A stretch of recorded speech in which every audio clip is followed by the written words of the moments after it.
বন্ধুরা নমস্কার। বিষয় লড়াই। বন্ধুরা, একটি প্রচলিত কথা আছে, স্ট্রাগল ইজ লাইফ। সংগ্রামই হলো জীবন। বন্ধুরা, এই লড়াই করা আমাদের একটা সহজাত প্রবৃত্তি। লড়াই ছাড়া আমাদের কোনো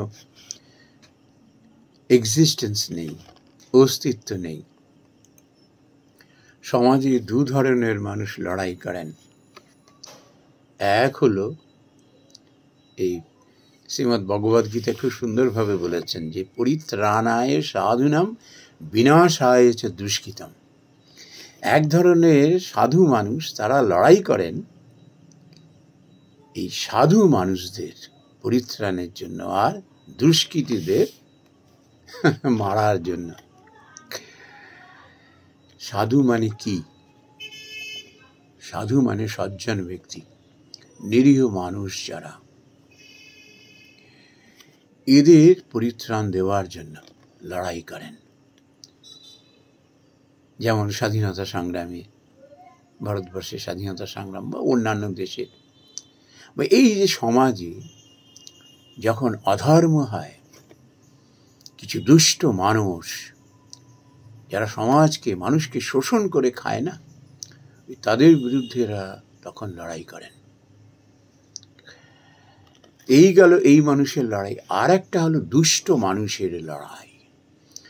তারা আসেই হলো মানুষকে পীড়ন করবার জন্য। কেন না? ভোগ বিলাসের জন্য। তারা নিজেরাই ভালো থাকবে, ভোগ করবে, অন্যের মুখের গ্রাস কেড়ে খাবে, আর শোষণ আর শোষণ। তো এই দুষ্ট মানুষ যারা, তারা অ্যাকচুয়ালি বিপরীত বুদ্ধিগামী। বেশিরভাগ মানুষ হলো মূর্খ। মূর্খ যারা, তারাই এই ধরনের প্রবৃত্তির মানুষ হয়। তারা নিজের স্বার্থের জন্য লড়াই করে, অন্যের জন্য নয়। এই প্রথম প্রকৃতি যেমন বললাম যে অন্যের স্বার্থে তারা লড়াই করেন, আর এরা হলো নিজের স্বার্থে ভোগ বিলাস, বিপরীত বুদ্ধিগামী, মানুষকে পীড়ন করে, মানুষকে শোষণ করে এরা খুব আনন্দ পায়। এখন এরা মূর্খ বলে এরা বুঝতে পারে না যে লড়াইটা কার বিরুদ্ধে করছো তুমি। এই লড়াই করছো তুমি স্বয়ং ভগবানের বিরুদ্ধে। আর এই ভগবানকেই না এরা ঢাল করে যত রকম কুকীর্তি করতে থাকে। মুখে ভগবান ভগবান করবে, ধর্ম ধর্ম করবে, কিন্তু আসলে এদের উদ্দেশ্য হলো অন্যরকম, দুষ্কর্ম করা। মানুষকে পীড়নের মধ্যে দিয়ে এরা আনন্দ খুঁজে পায়। ভোগ বিলাসের মধ্যে অন্যের মুখের গ্রাস কেড়ে নিয়ে খেতে এদের খুব আনন্দ। এখন যে ভগবানের সঙ্গে কি করে লড়াই? ভগবান কি নিজে এসে লড়াই করেন ওর সঙ্গে? মহিষাসুর মর্দিনী আমরা দেখেছি কিভাবে হয়েছে শ্রী শ্রীচণ্ডীতে। এই অসুরদের সঙ্গে কি, এই দুষ্ট মানুষের সঙ্গে কি তারা এসে লড়াই করেন? কিভাবে লড়াই করেন? এদের মুখোশ টেনে খুলে দেন, এদের আসল যে স্বরূপ সেটা বার করে দেন। এরা করে কি, মানুষকে প্রথম, এদের যেটা অধঃপতনের কারণ, অন্যকে এরা মূর্খ ভাবে, বোকা ভাবে। আর এই বোকা ভেবেই আবোল তাবোল বলতে থাকে, একেবারে সকাল সন্ধ্যায় মিথ্যা বলতে থাকে, আর যত রকমের ছল চাতুরি, কপটতা। এই জন্য কি হয়, ভগবান এদের বিপরীত বুদ্ধি করে দেয়। বিপরীত বুদ্ধি করে দেয় মানে বিপরীত বুদ্ধি হয়ে যায় এদের। এরা রজগুণী, তমগুণী। এমনভাবে মানুষের সামনে এরা মুখ খুলতে থাকে, কটু কথা, সমালোচনা সহ্য করতে না পারা।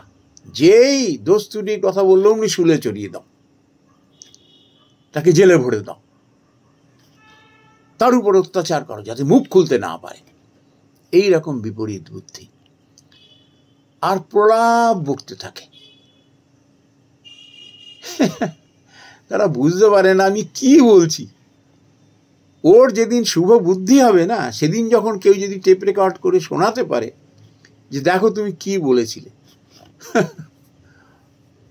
এইসব মানুষ লজ্জায় আত্মহত্যা করবে। ছি ছি ছি, যদি সুবুদ্ধি হয় আমি এইরকম আচরণ করেছি, তার কারণ কি? মোহগ্রস্ত মানুষ না, ও বুঝতে পারে না। এই মোহগ্রস্ত মানুষের সব থেকে নিকৃষ্ট গুণ হলো অন্যকে বোকা ভাবা। আর এই বোকা ভেবে পাগলের প্রলাপ করতে থাকে, মিথ্যে বলতে থাকে, অন্যকে বোকা ভাবতে থাকে, ছলে বলে কৌশলে তাদের দাবি রাখার চেষ্টা করে। এরা বুঝতে পারে না, সবাই বুঝে গেছে, শুধু ভয়ে কিছু বলছে না। কি তাকে এত ঘৃণা করে যে মুখে মুখ লাগায় না, কিন্তু প্রহর গুনতে থাকে। ভগবান না তাদের একেবারে উলঙ্গ করে দেয়, তাদের চরিত্রটাকে একেবারে খুলে মেলে দেয় যে দেখো। কিছু অন্ধ মানুষ এদের ভক্ত হয়ে যায়। সে সবসময় শত অসচ্চরিত্র বদমাইশ লোকেরও দু চারটে এরকম থাকে, সাকরেত এদেরও থাকে। এরাও চেষ্টা করে ওই রকম এদের কাজে লাগিয়ে জানা তাই করে বেড়ানো। দুষ্কৃতি গিয়েও এরা অনেক সময় করে কি, এমন এক দেব পর্যায়ে নিয়ে চলে যায় এইসব লোকজন লাগিয়ে।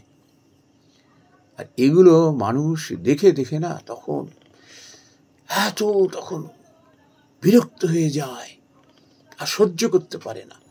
তখন এর ভগবানের কাছে প্রার্থনা করতে থাকে যে ঈশ্বর তুমি ত্রাণ করো। আর তখন এদের আরো বাড়িয়ে দেয়, আরো তখন তারা মিথ্যাচার করতে থাকে, অন্যায় অধর্ম করতে থাকে, মানুষের উপর পীড়ন চালাতে থাকে। তারপর একটা সময় বাস্ট হয়ে যায়। মানুষ যখন পিছনে দেওয়ালে যখন পিঠ থেকে যায় না, তখন ঝাঁপিয়ে পড়ে। এ তো আমরা ইতিহাসে দেখি, আমরা শুধু ভারতবর্ষের ইতিহাসে নয়, সমগ্র পৃথিবীর ইতিহাসে আমরা দেখি যে এই দুষ্ট মানুষ যারা নিজের জন্য কেবল লড়ে, তারা কিভাবে ভগবান তাদের নাশ করে। এইভাবে তারা নাশ হয়ে যায়। তারা ভাবে লোকে কিছু বুঝলো না, কিছু জানলো না, দেখো কিরকম আমি চালাক না, সে মহামূর্খ। ভগবান তখন তাকে এইভাবে শাস্তি দেন। আসলে কি, মানুষের প্রতি পীড়ন করা, মিথ্যাচার করা, অসত্য ভাষণ দেওয়া, মানুষের মুখের গ্রাস কেড়ে নেওয়া, উৎপীড়ন করা, এগুলো কাদের বিরুদ্ধে করা? এগুলো ভগবান এগুলো শোন কখনো? ভগবানের বিরুদ্ধে এগুলি করা। ভগবান তখন বলেন দাঁড়া, সময় হোক, তোমায় দেখাচ্ছি। এই জন্য শিক্ষার ভীষণ প্রয়োজন। এই যে বিদ্যার্জন আর শিক্ষাটা কিন্তু একটা তফাৎ আছে। বিদ্যা হলেই যে সে শিক্ষিত হবে, নট নেসেসারি। কত বিদ্বান মানুষকে দেখি কত কুকর্ম করে যাচ্ছে, কত উঁচু উঁচু পোস্টে সমস্ত চাকরি করে, কত বড় বড় পোস্ট তারা ধারণ করে কত নিকৃষ্টতম কাজ করছে। আবার শ্রী রামকৃষ্ণ কথামৃতে আমরা এও তো দেখেছি, একজন কৃষক যে লিখতে পড়তে জানে না, তার ব্রহ্মজ্ঞান হয়ে গেছে। সে কত শিক্ষিত। যে লেখাপড়া জানে বিদ্বান মানুষ, তার শিক্ষার পথটা খুব মসৃণ হয়ে যায়, সহজে সে শিক্ষিত হতে পারে। কিন্তু ওই যে ভোগ বাসনা যার মধ্যে আছে, যার ইন্দ্রিয়ের প্রতি সংযম নেই, সে বিপদগামী হয়ে যাবে। তখন নিজের ভোগ বিলাসের জন্য, নিজের হীন ও স্বার্থ চরিত্রার্থ করবার জন্য বিপরীত বুদ্ধিগামী হয়ে যায়, আর যত রকমের নিকৃষ্টতম কাজ করতে থাকে। তখন তার বিদ্যাই হলো এক বৃথা। এই দেখুন, শ্রী রামকৃষ্ণ পরমহংস জ্বলন্তভাবে নিজে ভগবান নিজে নিরক্ষর হয়ে এলেন। এর থেকে আর বড় প্রমাণ কি হবে? তিনি নিরক্ষর হয়ে এই মর্তে এলেন, ভগবান স্বয়ং। তারপর আমরা কি দেখলাম? গিরিশচন্দ্র ঘোষ কি বলেছেন? ঠাকুর যখন জিজ্ঞাসা করেছিলেন আমার মধ্যে কি দেখেছ, তিনি কি বললেন? সমস্ত ধর্মগ্রন্থ তোমার জীবে, সমস্ত বিদ্যা তোমার জীবে রয়েছে। এই পৃথিবীর যত শাস্ত্র আছে সব তোমার জীবের ডাগায় রয়েছে। আর তুমি কি আমায় বলতে? ইচ্ছা করেই তিনি ভগবানেরই লীলা নিরক্ষর হয়ে আসলেন। কেন?